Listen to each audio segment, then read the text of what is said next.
اے میرے باپ، شیطان کی عبادت نہ کریں، بے شک شیطان اللہ کا نافرمان ہے۔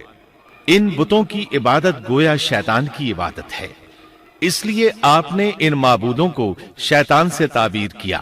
فرمایا، اے میرے باپ، بے شک مجھے خوف ہے کہ تم پر اللہ کا عذاب آئے، پھر تم شیطان کے ساتھی ہو جاؤ۔ باپ نے ان کی بات سن کر کہا، اے ابراہیم، کیا تو میرے معبودوں سے پھرا ہوا ہے؟ البتہ اگر تو باز نہ آیا تو میں تجھے سنسار کر دوں گا، اور تو مجھ سے ایک مدت تک دور ہو جا، یعنی مجھ سے اتنا دور ہو جا کہ کبھی مجھے نظر نہ آئے۔ ابراہیم علیہ السلام نے اپنے باپ پر نرمی اور مہربانی کرتے ہوئے ان سے کہا، آپ پر سلامتی ہو، میں اپنے رب سے آپ کے لیے بخشش طلب کرتا رہوں گا۔ لیکن جب بعد میں ان پر واضح ہو گیا کہ وہ تو اللہ کا دشمن ہے تو ابراہیم علیہ السلام اس سے بے تعلق ہو گئے۔ سورہ توبہ آیت 114 میں اللہ فرماتے ہیں، اور ابراہیم کا اپنے والد کے لیے بخشش طلب کرنا ایک وعدے کی وجہ سے تھا جو وہ اس سے کر چکے تھے، لیکن جب انہیں معلوم ہو گیا کہ وہ اللہ کا دشمن ہے تو اس سے بیزار ہو گئے۔ بے شک ابراہیم بڑے نرم اور تحمل والے تھے۔ کسی ایماندار کے لیے جائز نہیں کہ وہ کسی کافر کے لیے دعائے مغفرت کرے، بلکہ مومن پر حرام ہے کہ وہ کسی کافر یا عیسائی وغیرہ کے لیے مغفرت طلب کرے یا اس سے یہ کہے کہ اللہ تجھ پر رحم کرے۔ ابراہیم علیہ السلام کے والد نے انہیں دھمکی دی تھی کہ اگر تم اس دعوت سے باز نہ آئے تو میں تمہیں سنسار کر دوں گا۔ اس کے جواب میں ابراہیم علیہ السلام اپنے والد کے ساتھ انتہائی شفقت سے پیش آئے اور اس سے کہنے لگے، میں آپ کے لیے اپنے رب سے استغفار کرتا رہوں گا، اس لیے کہ آپ اپنے والد پر بے حد مہربان تھے۔ اسی لیے اللہ تعالیٰ بھی ابراہیم علیہ السلام پر بے حد مہربان تھے، اور آپ کا لقب خلیل الرحمن رکھ دیا گیا۔ خلت محبت کا وہ انتہائی درجہ ہے جس کے ساتھ دل محبت سے بھر جاتا ہے، یعنی وہ بہت سے لوگوں سے بڑھ کر اللہ تعالیٰ کو محبوب تھے۔ والد کے سخت جواب کے بعد ابراہیم علیہ السلام نے ان سے علیحدگی اختیار کر لی اور انہیں مخاطب کر کے فرمایا، میں تمہیں چھوڑتا ہوں اور جنہیں تم اللہ کے سوا پکارتے ہو ان کو بھی چھوڑتا ہوں، میں اپنے رب کو پکاروں گا، مجھے امید ہے میں اپنے رب کو پکار کر محروم نہیں رہوں گا۔ آپ اللہ کے پیارے اور پسندیدہ نبی تھے۔ جب آپ نے اپنی قوم کو توحید کی دعوت دی اس وقت آپ نوجوان تھے، آپ کی عمر 16 سال تھی۔ ساتھ میں آپ اس بات پر غور و فکر بھی کرتے کہ آخر یہ لوگ بتوں کی پوجا کیوں کرتے ہیں۔ آپ کا دل ان کے شرک پر بہت کوڑتا۔ آخر آپ نے مصمم ارادہ کر لیا کہ اس شر اور فساد کی جڑ کو کاٹ کر رہیں گے، یعنی ان بتوں کو توڑ کر رہیں گے۔ آپ اپنی قوم کو بتوں کو توڑ دینے کی دھمکی دیتے رہے۔ اس دھمکی کا ذکر اللہ تعالیٰ نے سورۃ الانبیاء آیت 57 میں کیا ہے، اور اللہ کی قسم میں تمہارے بتوں کا علاج کروں گا جب تم پیٹھ پھیر کر جا چکے ہوگے۔ یہ بات ابراہیم علیہ السلام نے پوشیدہ نہیں اعلانیہ کہی تھی۔ آخر انتظار کا وقت ختم ہوا، عید کا دن آ پہنچا۔ عید کے دن وہ لوگ صبح سویرے گھر سے نکلنے سے پہلے کھانا پکا کر اپنے معبودوں کے سامنے رکھتے تھے، پھر شہر سے باہر ایک میدان میں جمع ہوتے، وہاں کھیلتے کودتے خوشیاں مناتے، ناز سے چلتے پھرتے اور کھانا کھاتے۔ شام کو گھروں کی طرف آتے، صبح بتوں کے پاس جو کھانا رکھ گئے تھے اس کو اٹھاتے اور تبرک سمجھ کر کھا جاتے۔ اپنے معمول کے مطابق انہوں نے عید کی تیاری کر لی، لیکن ابراہیم علیہ السلام تیار نہ ہوئے، اس لیے کہ وہ تو ان کے ساتھ جانے کا ارادہ ہی نہیں رکھتے تھے۔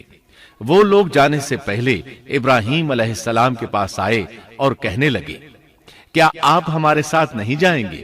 سیدنا ابراہیم علیہ السلام نے آسمان کی طرف نگاہ کی اور فرمایا، میں بیمار ہوں۔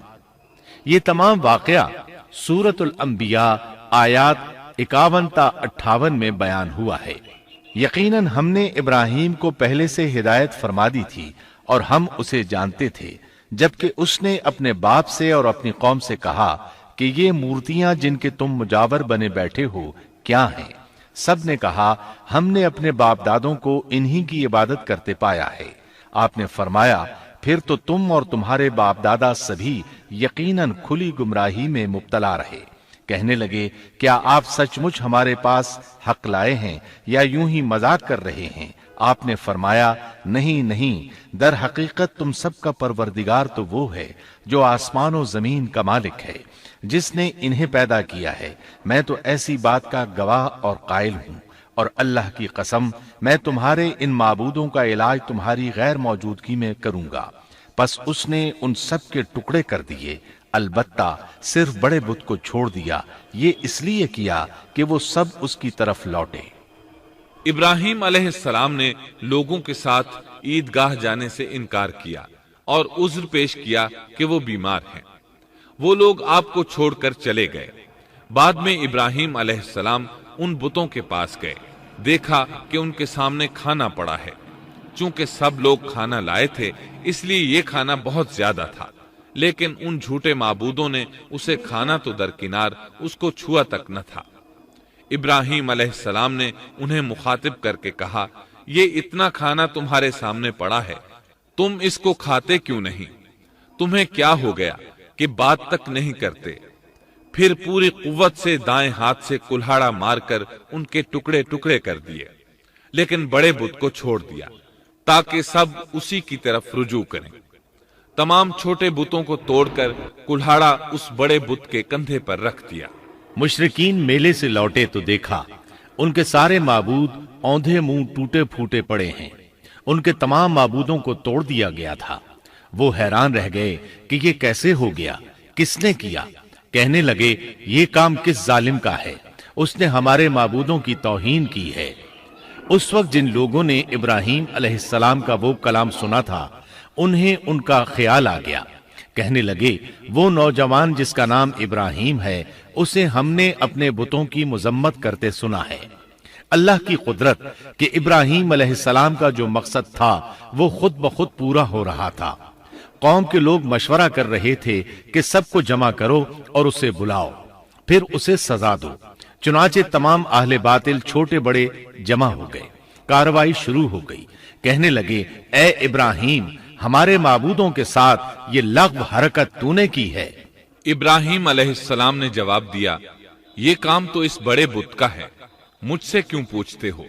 تم اپنے معبودوں سے کیوں نہیں پوچھ لیتے کہ ان کے ٹکڑے کس نے اڑائے ہیں؟ ابراہیم علیہ السلام کا جواب سن کر وہ سب سوچ میں پڑ گئے۔ پھر کہنے لگے ہم نے بڑی غلطی کی، اپنے معبودوں کے پاس کسی کو حفاظت کے لیے نہیں چھوڑا۔ اس قدر واضح بات محسوس کر کے بھی وہ ظالم ایمان نہ لائے، بلکہ شیطان نے ان کے دلوں میں وسوسہ ڈالا اور انہوں نے غور و فکر کر کے کہا، اے ابراہیم، کیا تمہیں علم نہیں یہ تو بے زبان ہیں، یہ بول نہیں سکتے۔ اب ابراہیم علیہ السلام نے فرمایا، تب پھر تم اللہ کے سوا اس چیز کی عبادت کرتے ہو جو تمہیں کچھ بھی نفع نہ دے سکے اور نہ نقصان پہنچا سکے۔ تعجب ہے تم پر اور ان پر بھی جنہیں تم اللہ کے سوا پکارتے ہو، کیا تم میں بالکل عقل نہیں؟ اس طرح ابراہیم علیہ السلام نے ان پر حقیقت خوب اچھی طرح واضح کر دی۔ ان سے فرمایا تم ان کی پوجا کرتے ہو جن کو تم خود تراشتے ہو، یعنی ان کا حال تو یہ ہے کہ تم نے ان کو خود اپنے ہاتھوں سے تراشا اور ان کی عبادت کرنے لگے، جبکہ تمہیں اور تمہاری بنائی ہوئی چیزوں کو اللہ ہی نے پیدا کیا ہے۔ ابراہیم علیہ السلام نے ایک کلہاڑے کی مدد سے ان سب بتوں کو تہس نہس کر دیا تھا۔ یہ اس بات کی واضح ترین نشانی تھی کہ یہ بالکل بے بس ہیں، لیکن اس واضح نشانی کے باوجود وہ اپنے کفر ہی پر ڈٹے رہے اور لگے ابراہیم علیہ السلام کو دھمکیاں دینے۔ کہنے لگے اس کے لیے ایک آتش کدہ بناؤ اور اسے اس دہکتی آگ میں ڈال دو۔ پھر ان لوگوں نے ایک چٹیل میدان کا انتخاب کیا جہاں مٹی نام کی کوئی چیز نہیں تھی۔ اس میدان کو پتھروں کی باڑ کے ساتھ گھیر دیا گیا۔ پھر سب لوگوں کو حکم دیا گیا کہ وہ لکڑیاں جمع کر کے اس گھیری ہوئی جگہ میں رکھیں۔ چنانچہ سب لوگ لکڑیاں جمع کر کے وہاں لانے لگے، یہاں تک کہ عورتوں اور بچوں نے بھی اس کام میں بڑھ چڑھ کر حصہ لیا۔ میدان میں اتنی لکڑیاں جمع ہو گئیں کہ زمین نظر نہیں آتی تھی۔ یہ لکڑیاں زمین پر ایک اونچی دیوار محسوس ہوتی تھیں۔ پھر ان لکڑیوں کو آگ لگائی گئی۔ جب آگ کے شعلے آسمان سے باتیں کرنے لگے تو تو انہوں نے ابراہیم علیہ السلام کو آگ میں ڈالنے کے لیے ایک جھولا تیار کیا۔ اس میں سیدنا ابراہیم علیہ السلام کو رکھا گیا۔ اس وقت آپ نے یہ دعا پڑھی، حسبنا اللہ ونعم الوکیل، ہمیں اللہ کافی ہے اور وہی بہترین کارساز ہے۔ یہ کلمہ ہر محتاج اور مصیبت زدہ کو پڑھنا چاہیے۔ بخاری میں ہے، رسول اللہ صلی اللہ علیہ وسلم نے فرمایا، حسبنا اللہ و نعم الوکیل ابراہیم علیہ السلام نے اس وقت فرمایا تھا جب انہیں آگ میں پھینکا جانے لگا تھا۔ مطلب یہ کہ ہم اللہ ہی پر بھروسہ کرتے ہیں، اس کے سوا ہمارا کسی پر بھروسہ نہیں۔ بعض روایات میں یہ بھی ہے کہ جب ابراہیم علیہ السلام کو آگ میں ڈالا جانے لگا تو جبریل علیہ السلام آئے اور کہا، اے ابراہیم، کوئی حاجت ہے تو میں حاضر ہوں۔ ابراہیم علیہ السلام نے فرمایا، اگر تم اپنی مرضی سے آئے ہو تو مجھے تمہاری کوئی ضرورت نہیں۔ ایک دوسری روایت میں ہے کہ بارش کے فرشتے نے حاضر ہو کر کہا تھا، اے ابراہیم، مجھے حکم دیجئے، میں بارش برسا کر اس آگ کو بجھا دوں۔ لیکن ایسی تمام روایات ضعیف ہیں۔ یوں بھی اللہ کا حکم ان سے پہلے کام کرنے والا تھا۔ اللہ تعالیٰ سورہ انبیاء آیت 69 اور 70 میں فرماتے ہیں، ہم نے کہا، اے آگ ابراہیم پر ٹھنڈی ہو جا اور سلامتی والی ہو جا۔ گو انہوں نے ابراہیم کا برا چاہا، لیکن ہم نے انہیں ہی نقصان پانے والا کر دیا۔ چنانچہ جب ابراہیم علیہ السلام کو آگ میں ڈالا گیا تو وہ ٹھنڈی ہو گئی۔ ابن عباس رضی اللہ عنہما فرماتے ہیں، اگر اللہ تعالیٰ آگ سے یہ نہ فرماتے کہ سلامتی والی ٹھنڈی ہو جا تو وہ اس قدر سرد ہو جاتی کہ اس کی ٹھنڈک سے تکلیف محسوس ہوتی۔ گویا آگ بھی اللہ کے حکم کے بغیر نہیں جلا سکتی، چھری اللہ کے حکم کے بغیر نہیں کاٹ سکتی، اس لیے کہ یہ بھی اللہ کی مخلوق ہیں اور ان کی قدرت بھی اللہ کے پاس ہے۔ وہ چاہے تو ان کو قدرت عطا کر دے، چاہے تو قدرت واپس لے لے۔ آگ کو ٹھنڈا ہونے کا حکم ہوا، وہ ٹھنڈی ہو گئی۔ اس نے نہ ابراہیم علیہ السلام کے کپڑے جلائے، نہ جسم کے کسی حصے کو کوئی نقصان پہنچایا، صرف وہ رسیاں جلائیں جن سے آپ کو باندھا گیا تھا۔ سبحان اللہ۔ لوگ آگ کے گرد اس انتظار میں کھڑے تھے کہ جو ہی انہیں آگ میں پھینکا جائے گا وہ جل کر راکھ ہو جائیں گے، لیکن وہ یہ دیکھ کر حیران رہ گئے کہ ابراہیم علیہ السلام بڑے ناز سے آگ کے درمیان بیٹھے ہیں۔ بعض روایات میں ہے کہ ابراہیم علیہ السلام فرمایا کرتے تھے، مجھے ان دنوں جو راحت اور سکون حاصل تھا ویسا آگ سے نکلنے کے بعد نہیں ہوا۔ لوگ اس معجزے کو دیکھ کر حیرت زدہ تھے۔ پھر ابراہیم علیہ السلام آگ سے نکلے۔ اتنا بڑا معجزہ دیکھنے کے باوجود لوط علیہ السلام کے سوا کوئی شخص پورے بابل شہر سے ان پر ایمان نہ لایا۔ اللہ تعالیٰ فرماتے ہیں، پس ابراہیم پر لوط ایمان لائے۔ مطلب یہ کہ پوری بستی سے لوط علیہ السلام تھے جو آپ پر ایمان لائے تھے، باقی تمام لوگ کفر ہی پر ڈٹے رہے۔ ابراہیم علیہ السلام ان کا رویہ دیکھ کر نا امید ہو گئے کہ اس سے بڑھ کر یہ کون سا معجزہ دیکھنا چاہتے ہیں۔ ان کے بتوں کو توڑ دیا گیا، اپنی آنکھوں سے اللہ کی نشانی ان لوگوں نے دیکھی، پھر بھی یہ ایمان نہیں لائے، چنانچہ آپ نے وہاں سے ہجرت کا ارادہ فرما لیا۔ اس وقت بابل پر نمرود نامی بادشاہ کی حکومت تھی۔ کہا جاتا ہے کہ زمین کے بیشتر حصے پر اسی کی حکمرانی تھی۔ جب اس کے پاس یہ خبریں پہنچیں کہ ابراہیم علیہ السلام کو آگ میں ڈالا گیا لیکن آگ نے انہیں نہیں جلایا، تو اس نے ابراہیم علیہ السلام کو اپنے دربار میں پیش کرنے کا حکم دیا۔ ابراہیم علیہ السلام کو وہاں لایا گیا۔ نمرود نے ان سے ان کے رب کے بارے میں سوال کیا۔ اللہ تعالیٰ سورۃ البقرہ آیت 258 میں فرماتے ہیں، کیا تو نے اس شخص کو نہیں دیکھا جس نے ابراہیم سے اس کے رب کے متعلق جھگڑا کیا، اس لیے کہ اللہ نے اسے سلطنت دی تھی۔ ایک روایت میں ہے کہ 4 بادشاہوں نے زمین کے بیشتر حصے پر حکمرانی کی ہے، ان میں سے ایک نمرود ہے۔ نمرود اپنے وقت کا حاکم و بادشاہ تھا۔ ابراہیم علیہ السلام سے جب اس کی اللہ تعالیٰ کے بارے میں بات چیت ہوئی تو ابراہیم علیہ السلام نے کہا، میرا رب وہ ہے جو زندہ کرتا ہے اور مارتا ہے۔ جواب میں اس نے کہا، میں بھی زندہ کرتا ہوں اور مارتا ہوں۔ چنانچہ اس نے حکم دیا کہ جیل سے 2 آدمیوں کو لے آؤ۔